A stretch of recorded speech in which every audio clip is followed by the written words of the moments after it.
Hello dear students, कैसे हैं आप सभी। आशा करती हूँ आप सब ठीक होंगे, स्वस्थ होंगे, अच्छे होंगे। आईसीटी वर्चुअल क्लासरूम देहरादून में आप सभी का स्वागत करती हूँ। मेरा नाम समता है। जैसा कि आप सभी जानते हैं बच्चों, क्लास 10th में आपका चैप्टर चल रहा है लाइफ प्रोसेसेस, यानी कि जैव प्रक्रम।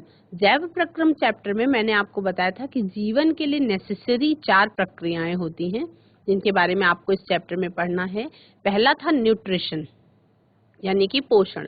पोषण की प्रक्रिया में आपको ये बताया गया कि किस तरह से कोई भी जीव जो है वो अपना भोजन ग्रहण करता है, उसमें मौजूद जो पोषक तत्व होते हैं उनका एक्सट्रैक्शन, यानी कि पोषक तत्वों का जो हम जटिल रूप में खाते हैं उनका सरल रूप में तोड़ा जाना, और सरल रूप में जाने के बाद हमारे शरीर के द्वारा उसका एब्जॉर्प्शन, और एब्जॉर्प्शन होने के बाद हमारे शरीर के द्वारा उन पोषक तत्वों का इस्तेमाल अपने शरीर को वृद्धि करने के लिए और टूट फूट की मरम्मत करने के लिए इस्तेमाल किया जाना। ये जो प्रक्रिया है, ये पूरी प्रक्रिया पोषण की प्रक्रिया कहलाती है, जिसके अंतर्गत मनुष्यों में पाचन की प्रक्रिया आप लोगों ने पढ़ी थी, अमीबा में भी आपने पाचन की प्रक्रिया पढ़ी। किस तरह से पौधे पानी को मृदा से खींचते हैं, किस तरह से पानी पत्तियों तक पहुंचाया जाता है, किस तरह से पत्तियों में भोजन बनने की प्रक्रिया होती है, और किस तरह से पत्तियों में जब भोजन बन जाता है तो वो भोजन पौधे के सभी भागों तक पहुंचाया जाता है। परिवहन, पादपों में परिवहन कैसे होता है ये आप पढ़ चुके हैं। श्वसन की प्रक्रिया में किस तरह से जीव जंतु और किस तरह से मनुष्य श्वसन की प्रक्रिया परफॉर्म करते हैं वो आपने पढ़ा। बच्चों, किस तरह से मनुष्यों के शरीर में जो सर्कुलेटरी सिस्टम है वो काम करता है, यानी मनुष्यों के अंदर जो परिसंचरण तंत्र है वो कैसे काम करता है, पिछले सेशन में हमने कंप्लीट किया। हार्ट के बारे में, हार्ट के बारे में हमने जाना कि सर्कुलेटरी सिस्टम जो हमारा है वो 2 तरीके से काम करता है। एक तो ब्लड के थ्रू काम करता है और दूसरा लिम्फ के थ्रू, लसिका तंत्र के द्वारा भी काम करता है। हमने बहुत महत्वपूर्ण अंग मनुष्यों के हार्ट के बारे में बात कर ली कि 4 कोष्ठकों में डिवाइडेड होता है और किस तरह से उसमें डबल सर्कुलेशन पाया जाता है। अगर हम अलग अलग जंतुओं में अलग अलग चैम्बर्स की संख्या होती है, मनुष्यों में 4 चैम्बर्स वाला हार्ट पाया जाता है। और उसके अलावा अगर हम बात करें पक्षियों की, पक्षियों में अगर हम बात करें मछली की, तो मछली में 2 चैम्बर्ड हार्ट पाया जाता है, सरीसृपों में 3 चैम्बर्ड हार्ट पाया जाता है। तो ये सारा जो एक एक लाइन में ही दिया हुआ है आपकी बुक्स में है, बहुत इंपॉर्टेंट। उसके बारे में मैंने आपको थोड़ा सा ब्रीफ करके समझा भी दिया है। अब हम लोगों को केवल एक कॉन्सेप्ट बाकी बचा है जो पढ़ना है, वो है उत्सर्जन, यानी कि एक्सक्रीशन का कॉन्सेप्ट, कि किस तरह से हमारे शरीर में जो वेस्ट मटेरियल है वो एक्सक्रीट आउट किए जाते हैं, है ना।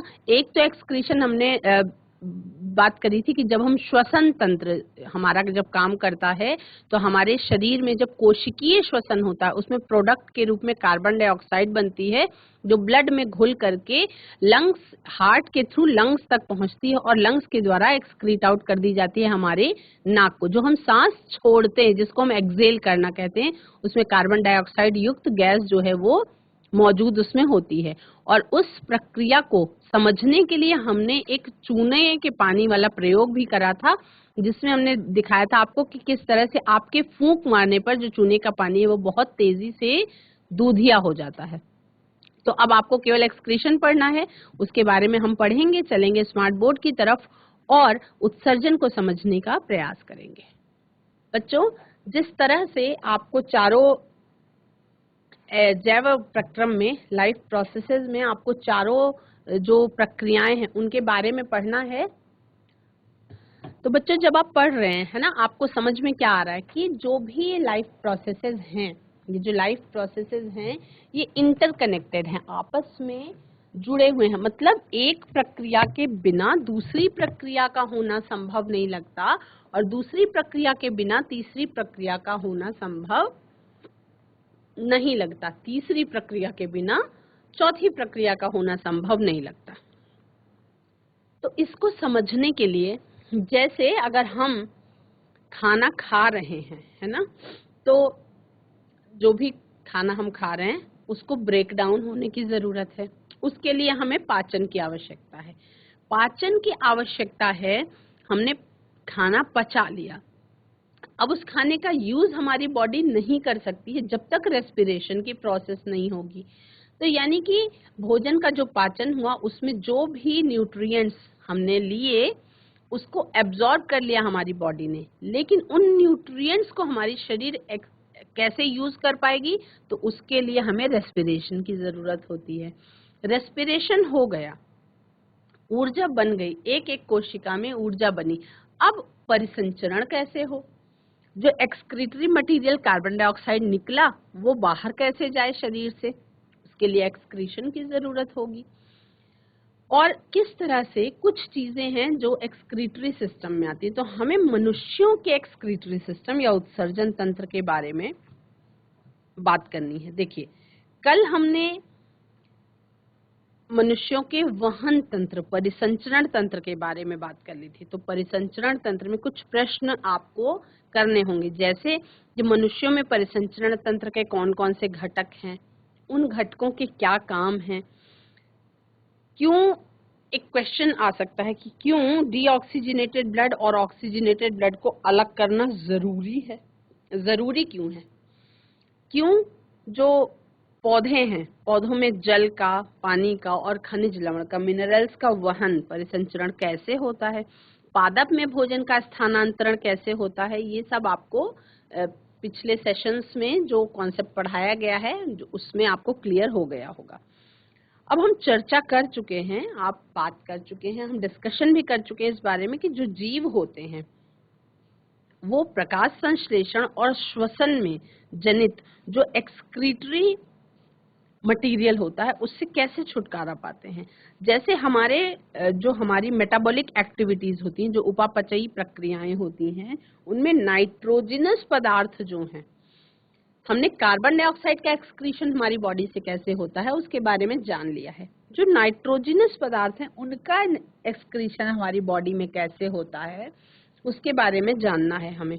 तो जो ये नाइट्रोजनस पदार्थ हैं इनका शरीर से बाहर निकलना है ना, ये प्रक्रिया भी एक विशेष तंत्र के द्वारा संभव हो पाती है। तो वो जैव प्रक्रम, हम किसके बारे में बात करें, हम बात कर रहे हैं एक्सक्रीटरी सिस्टम इन ह्यूमंस। हम किसके बारे में बात कर रहे हैं, हम बात करें एक्सक्रीटरी सिस्टम इन ह्यूमंस। हम मनुष्यों में उत्सर्जन तंत्र के बारे में बात कर रहे हैं। तो वो लाइफ प्रोसेस, वो जैव प्रक्रम जिसमें जो हमारे शरीर में हार्मफुल मेटाबॉलिक एक्सक्रीटरी मटेरियल्स होते हैं उनका हमारे शरीर से बाहर निकलना, ये प्रक्रिया उत्सर्जन की प्रक्रिया या एक्सक्रीशन कहलाती है। अब हमारे शरीर में हानिकारक पदार्थों में नाइट्रोजनस पदार्थ भी होते हैं और एक हम क्लियर बात कर चुके हैं कार्बन डाइऑक्साइड के बारे में, जो जब श्वसन की प्रक्रिया होती है उसके वेस्ट प्रोडक्ट के रूप में बनती है, लेकिन वो हमारे शरीर से रेस्पिरेशन की प्रोसेस, जो ब्रीदिंग की प्रोसेस होती है, उसमें एक्सेल करने की जो प्रक्रिया है उसके द्वारा कार्बन डाइऑक्साइड शरीर से हम बाहर निकाल देते हैं। लेकिन उन पदार्थों का क्या जो नाइट्रोजनस हैं, उनको शरीर से बाहर निकालने के लिए हमें जिस प्रक्रिया को अपनाना पड़ता है उस प्रक्रिया को हम उत्सर्जन का नाम देते हैं। वो जैव प्रक्रम जिसमें इस हानिकारक जो मेटाबॉलिक एक्सक्रीटरी मटेरियल है उसका निष्कासन होता है, वो उत्सर्जन कहलाता है। अब ये उत्सर्जन जो है, अलग अलग जंतु इसके लिए अलग प्रकार की युक्तियां लगाते हैं, है ना। एवरीथिंग इज नेचुरल, सब कुछ प्राकृतिक है, पहले से ही तय है कि कौन से जंतु में किस तरह से एक्सक्रीशन होता है ना। जैसे अगर हम एक कोशिकीय जीव की बात करें तो एक कोशिकीय जीव है वो इन अपशिष्टों को शरीर के बाहर कैसे निकालता है, शरीर की सतह से ही। जो उसका शरीर की जो बाहरी सतह है, एक ही कोशिका है, एक ही कोशिका के अंदर सारे काम हो रहे हैं, तो शरीर की सतह से ही डिफ्यूज आउट कर देता है, ठीक है। और जो जटिल बहुकोशिकीय जीव होते हैं, जटिल बहुकोशिकीय जीव में आपको इस चैप्टर में फोकस पूरा है मनुष्यों के सारे सिस्टम पे, तो हम मनुष्यों की ही बात करेंगे। तो मनुष्यों में इस कार्य को करने के लिए विशिष्ट अंगों का प्रयोग हमारा शरीर करता है। तो मानव का जो उत्सर्जन तंत्र है उसमें किडनीज मौजूद होते हैं। किडनीज जो हैं, किडनी जो आपके जिस आकार का राजमा होता है ना, उसी आकार की किडनी होती है, यानी कि किडनी शेप्ड होता है, राजमा के आकार की किडनी होती है। तो किडनी हमारे उत्सर्जन अंगों में एक महत्वपूर्ण अंग है। मानव का जो उत्सर्जन तंत्र है मनुष्यों का, उसमें आपका एक जोड़ा किडनीज होती है, यानी one pair of kidneys, one is on right side, one is on left side, यानी कि दो किडनीज होती हैं। एक मूत्रवाहिनी होती है, एक मूत्राशय और एक ही मूत्र मार्ग होता है।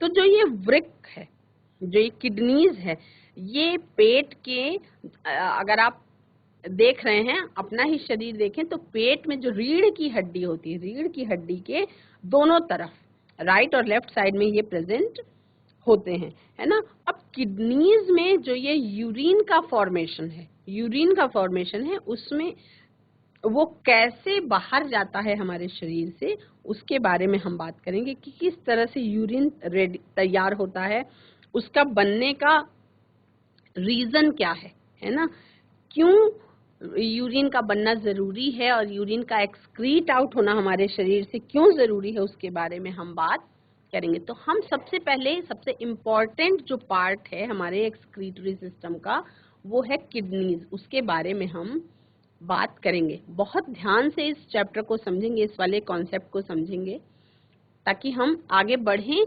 और कहीं भी अगर कंफ्यूजन है तो आप चैट के माध्यम से उसको पूछ भी सकते हैं, है ना। हम पहले किडनीज के बारे में जानेंगे, वृक्क के बारे में, और उसके बाद उसके स्ट्रक्चर के बारे में भी अच्छे से जान लेंगे। किडनीज जो होती हैं, they eliminate nitrogenous wastes from the body and are helpful in maintaining the water balance of the body by removing excess fluid। यानी कि जो किडनीज होती हैं, जो वृक्क होता है हमारे शरीर में, वो हमारे शरीर से जो नाइट्रोजन युक्त उत्सर्जी पदार्थ हैं, उनको हमारे शरीर से बाहर निकालने में हेल्पफुल होता है। किडनीज जो हैं वो हमारे शरीर में वाटर बैलेंस को मेंटेन करने में हेल्पफुल होती हैं। और जो हम एक्स्ट्रा फ्लूइड ले लेते हैं, आपको क्या लगता है कि हम 8 लीटर पानी, लोग कहते हैं कि जो है 3 लीटर 4 लीटर पानी पीना चाहिए या उससे ज्यादा भी पीना चाहिए, है ना। तो आपको क्या लगता है कि जितना पानी हम पीते हैं, क्या सारा पानी हमारा शरीर यूज कर पाता है? सारा पानी हमारा शरीर यूज नहीं कर पाता। इतना सारा पानी जो हम पीते जाते हैं, उनका शरीर से बाहर निकलना भी बहुत ज्यादा जरूरी होता है। तो हमारे शरीर में वाटर का बैलेंस बना रहे, एक्सेस फ्लूइड जो है हमारी बॉडी से वो एक्सक्रीटरी मटेरियल के साथ शरीर से बाहर निकल जाए, और नाइट्रोजन युक्त जो वेस्ट मटेरियल है हमारी बॉडी का, वो भी हमारे शरीर से एलिमिनेट हो सके, हमारे शरीर से एक्सक्रीट आउट हो सके। इसमें हेल्प कौन करता है? इसमें हेल्प करती हैं हमारी किडनीज। अब जो नाइट्रोजन युक्त हम उत्सर्जी पदार्थों की बात कर रहे हैं, वो क्या क्या होती हैं? The various nitrogenous waste such as, नाम आप सभी ने सुना होगा, urea, uric acid, are supplied from the blood to the kidneys. ये ब्लड के द्वारा जो भी नाइट्रोजन युक्त वेस्ट मटेरियल है, जैसे यूरिया है, यूरिक एसिड है, ये सब ब्लड के थ्रू किडनीज तक पहुंचाए जाते हैं। अब ये बिल्कुल उसी तरीके का प्रोसेस है जैसे कार्बन डाइऑक्साइड का रिमूवल होता है हमारे ब्लड के थ्रू। ब्लड में घुलनशील होता है कार्बन डाइऑक्साइड, और ये ब्लड के साथ मिक्स होकर के लंग्स तक पहुंचाया जाता है, और वहां पे डिफ्यूजन की प्रोसेस के द्वारा कार्बन डाइऑक्साइड हमारे शरीर से बाहर निकाल दी जाती है।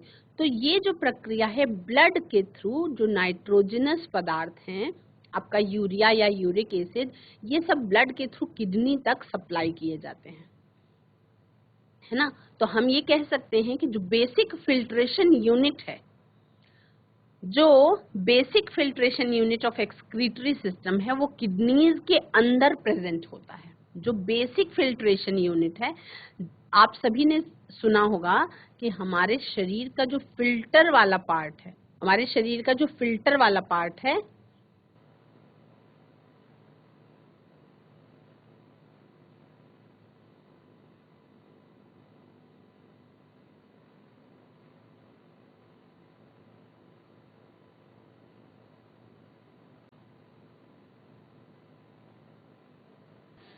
तो बच्चों जैसा कि हम बात कर रहे हैं कि किडनीज जो होती हैं हमारे शरीर में एक जोड़ा वृक्क पाया जाता है। जो किडनीज होती हैं वो हमारे शरीर का जो भी नाइट्रोजनस वेस्ट मटेरियल होता है, जो नाइट्रोजन युक्त पदार्थ होते हैं, वेस्ट मटेरियल होते हैं, उनको हमारे शरीर से बाहर निकालने में हेल्पफुल होती हैं। तो ये अलग अलग नाइट्रोजनस वेस्ट मटेरियल हैं जो यूरिया और यूरिक एसिड के रूप में हमारे ब्लड के थ्रू किडनीज तक पहुंचाए जाते हैं। वो बिल्कुल ऐसी ही प्रक्रिया है जैसे हमारे शरीर से कार्बन डाइऑक्साइड का रिमूवल होता है, ब्लड के थ्रू लंग्स तक पहुंचाया जाता है कार्बन डाइऑक्साइड और उसके बाद डिफ्यूज आउट हो जाता है हमारे शरीर से। उसी तरह से किडनीज तक ये नाइट्रोजनस वेस्ट ब्लड के थ्रू ही पहुंचा दिया जाता है। जो हमारे किडनीज का बेसिक फिल्ट्रेशन यूनिट, जो हमारी किडनीज का बेसिक फिल्ट्रेशन यूनिट है वो किडनीज के अंदर ही प्रेजेंट होता है। तो एक्सक्रीटरी सिस्टम का the basic filtration unit of the excretory system lies in the kidneys. हमारी किडनीज के अंदर जो है जो फिल्ट्रेशन यूनिट है वो प्रेजेंट होता है। अब हमें किडनीज के स्ट्रक्चर के बारे में भी अच्छी तरह से बात करनी होगी। बिल्कुल जो हमारे शरीर का, जिसको हम कहते हैं हमारे शरीर में किडनी, जो एक्सक्रीटरी सिस्टम है, उस एक्सक्रीटरी सिस्टम में मुख्यतः हमारे शरीर में जो यूरिन का फॉर्मेशन होता है, यूरिन का फॉर्मेशन होना और उसके द्वारा हमारे शरीर का जो नाइट्रोजनस वेस्ट मटेरियल है वो हमारे शरीर से बाहर निकलने की जो प्रोसेस है, उसी प्रोसेस को हम एक्सक्रीटरी सिस्टम में पढ़ते हैं। तो सबसे पहले इसके लिए आपको किडनीज के स्ट्रक्चर के बारे में समझना होगा। किडनीज का जो स्ट्रक्चर होता है उसको समझेंगे और उसके बाद फिर हम नेफ्रॉन्स के स्ट्रक्चर के बारे में समझेंगे जो उसके अंदर प्रेजेंट होता है। किडनीज जो है बच्चों, उनका क्या कलर होता है उसके बारे में हम जानेंगे। किडनीज जो है, kidneys are reddish brown bean shaped structure, है ना। बीन शेप्ड, मैंने आपको बताया था कि जिस तरीके से एक राजमा का आकार होता है, राजमा का जो आकार होता है, राजमा को अगर इंग्लिश में बोले भी तो राजमा को किडनी बीन्स ही कहा जाता है ना, क्योंकि किडनी का आकार और राजमा का आकार बिल्कुल एक जैसा होता है और जैसे कलर का वो होता है वैसे ही कलर की किडनी भी होती है ना। किडनी जो है वो एक reddish brown bean shaped structure है which are found in pairs, जो जोड़े में पाई जाती है। Each kidney is divided into 2 parts. हर एक किडनी जो है वो 2 भागों में बटी हुई होती है। Outer dark region called cortex and inner lighter reason called medulla. बाहर वाला भाग जो है वो कॉर्टेक्स कहलाता है और अंदर का जो भाग है वो मेड्यूला कहलाता है। ठीक है। Each kidney has several microscopic tubular structures called nephrons. Her kidney में बहुत सारे माइक्रोस्कोपिक मतलब बहुत छोटी, माइक्रोस्कोपिक का मतलब बहुत छोटी छोटी ट्यूबुलर स्ट्रक्चर्स होती हैं जिन्हें हम नेफ्रॉन्स कहते हैं। Kidney consist of a cluster of very thin walled capillaries. Kidneys जो हैं उसमें बहुत पतली दीवारों वाली कैपिलरीज, जो ब्लड कैपिलरीज होती हैं, उनका क्लस्टर मौजूद होता है। हर एक क्लस्टर, हर एक गुच्छा जो है वो एक cup shaped end of a tube in which filtered urine is collected. Her cluster एक कप शेप्ड ट्यूब के एंड में मौजूद होता है जहां पे फिल्टर्ड यूरिन कलेक्ट होता है। These basic filtering units of the kidneys are called nephrons. और ये जो बेसिक यूनिट्स है, फिल्टरिंग यूनिट जिन्हें हम कहते हैं वो किडनीज की, उन्हें हम नेफ्रॉन्स कहते हैं। जो ये आपकी किडनी की हम बात करें तो किडनी जो होती है बच्चों, किडनी एक जैसे फुफ्फुस होता है, जैसे फुफ्फुस होता है हमारे शरीर में, लंग्स में अल्वियोलाई होता है, उसी तरह से बहुत पतली भित्ति वाली रुधिर केशिकाओं का एक गुच्छा होता है। हम किडनी किसको कह सकते हैं? बहुत पतली पतली ब्लड, जो ब्लड कैपिलरीज हैं, थिन वॉल्ड ब्लड कैपिलरीज का गुच्छा होता है ना, एक क्लस्टर होता है। तो आपके किडनी में हर एक जो क्लस्टर है वो एक नलिका के कप के आकार के सिरे के अंदर होता है। हर एक जो गुच्छा है वो नलिका के कप के आकार के सिरे के अंदर होता है, और ये जो ट्यूब है वो फिल्टर्ड यूरिन को कलेक्ट करती है। ठीक है, तो हर एक प्रत्येक वृक्क यानी हर एक किडनी में इसे अनेक फिल्ट्रेशन यूनिट होते हैं। एक किडनी में केवल एक नहीं, बहुत सारे फिल्ट्रेशन यूनिट्स होते हैं। एक किडनी में कम से कम अप्रोक्सीमेटली 1 से 1.5 मिलियन की संख्या में नेफ्रॉन्स प्रेजेंट होते हैं। किडनी में क्या क्या चीजें होती हैं? किडनी में होता है एक नलिकाओं का गुच्छा, जहां पे कप शेप ट्यूब के लास्ट में फिल्टर्ड यूरिन जो है वो कलेक्ट होती है, और बेसिक फिल्टरिंग यूनिट है किडनीज की nephrons. Each kidney possess a large number of nephrons, approximately 1 to 1.5 million. इतने सारे नेफ्रॉन्स एक किडनी के अंदर लगभग मौजूद होते हैं। तो आप स्क्रीन में देख पा रहे हैं, ये एक नेफ्रॉन की संरचना आपको दिखाई पड़ रही है। अब इसमें आप कुछ चीजें ध्यान से देखेंगे, जैसे यहाँ पे आपको दिखाई पड़ रहा है बोमन संपुट, यानी कि बोमैंस कैप्सूल कहते हैं इसको।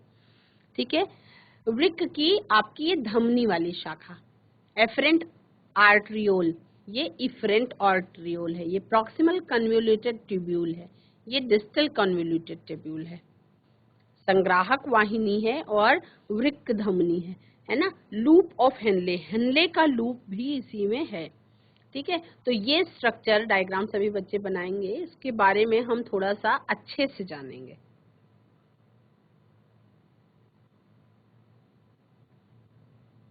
इस डायग्राम को बनाएंगे सभी बच्चे।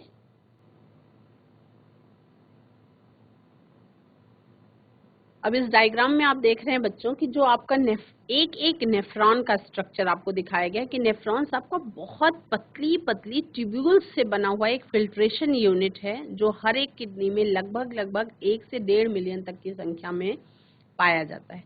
तो नेफ्रॉन का स्ट्रक्चर देखेंगे जब, the main components of a nephron are the glomerulus Bowman's capsule, जिन्हें हम बोमन संपुट कहते हैं, और ग्लोमेरुलस का मतलब आपका कोशिकाओं का जो गुच्छा है वो ग्लोमेरुलस कहलाता है, और बोमन संपुट आपका बोमेंस कैप्सूल कहलाता है।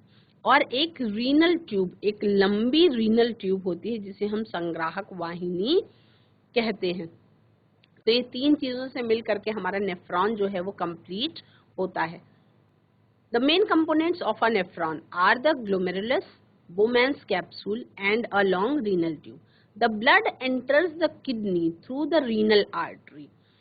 Blood जो है वो हमारे नेफ्रॉन में किडनीज के अंदर कैसे एंटर करता है? वो वृक्क धमनी की जो शाखा है, वृक्क धमनी की जो शाखा है उसके थ्रू ब्लड हमारे बोमन संपुट के अंदर एंटर करता है।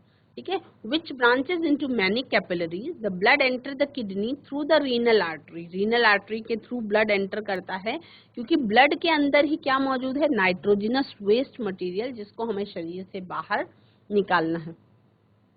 और वहां पे पतली पतली ब्रांचेस के through many capillaries associated with the glomerulus, और वहां पे पतली पतली कैपिलरीज के थ्रू, कोशिका गुच्छ के थ्रू ये वहां पे अलग अलग कैपिलरीज में पहुंचता है। Water and solutes are transferred to the nephron at the Bowman's capsule, और वाटर और सोल्यूट्स जैसे कि आपका ग्लूकोज हो गया, एमिनो एसिड हो गया, लवण हो गए, और कुछ प्रचुर मात्रा में जल, ये रह जाते हैं बोमेन संपुट तक ये पहुंचाया जाता। अब जो प्रॉक्सिमल ट्यूब्यूल